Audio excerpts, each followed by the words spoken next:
How do I tell my fake boyfriend that I want him to be real? It started at Thanksgiving when my cousin wouldn't shut up about me being single. She kept asking why I never brought anyone home, making these fake concerned faces at the dinner table. So, when she said I must be dating someone special, I just nodded, gave him a name right on the spot. Daniel said he was busy with work. My family ate it up. But then Christmas rolled around and my mom started asking when she could meet Daniel. My aunt kept texting about setting an extra place at dinner. I was stuck. That's when my roommate Becca suggested her coworker Daniel, who owed her big time for covering his shifts. She showed me his Instagram. Tall brown hair, actually decent looking. He agreed to one dinner as a favor. The problem, he didn't just show up and fake smile through dinner. He brought flowers for my mom, asked my dad about his woodworking hobby, and somehow knew my grandmother collected vintage teacups because I'd mentioned it once when building the fake story. He even laughed at my little brother's terrible jokes about robots. My family was obsessed. After that first dinner, my mom kept inviting him back. Easter brunch, my cousin's graduation party, random Sunday dinners. Daniel never said no. He'd text me beforehand asking what to bring, if anyone had allergies, stuff like that. He started sending my brother updates about basketball scores. My dad asked him to help fix our back porch. The worst part was how natural it felt. We'd drive to my parents' house together, and he'd ask about my day like we actually dated.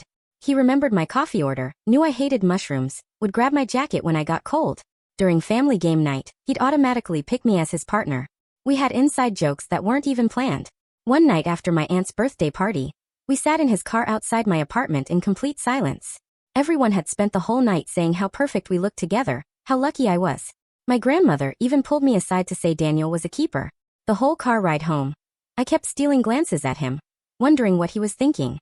I started rehearsing speeches in my bathroom mirror, practiced bringing it up casually over coffee, but every time I opened my mouth, nothing came out. How do you tell someone you caught feelings for a fake relationship? Everything changed at Christmas dinner. My aunt announced she'd been looking at wedding venues for us. Said she found the perfect place for next fall. Daniel laughed it off perfectly, made some joke about her getting ahead of herself. But later that night, he texted me. "We can't keep this up forever."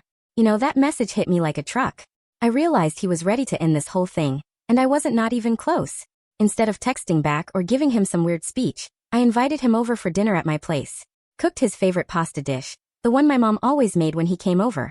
Set the table with actual candles, not just the overhead light. After we finished eating, I was washing dishes and he was drying them, just like we did at my parents' house. That's when I finally said it. I know this whole thing started as pretend, but it doesn't feel fake to me anymore. I actually like you, not the version my family sees, just you. Daniel put down the dish towel and stared at me for what felt like forever. My heart was pounding so loud. I thought he could hear it. Then he smiled this huge grin and said, "Finally." I thought I was going crazy. "I've been wanting to kiss you for real since that second dinner." Turns out he'd been feeling the same way, but thought I just saw him as a friend doing a favor. We'd both been pretending to pretend, if that makes sense. We ended up telling my family the truth a few weeks later. My mom laughed so hard she cried. Said she knew something was up because we looked too comfortable together. My dad just shrugged and said he didn't care how it started as long as Daniel kept helping with house projects. The fake relationship lasted 3 months. The real one's going on 8 months now.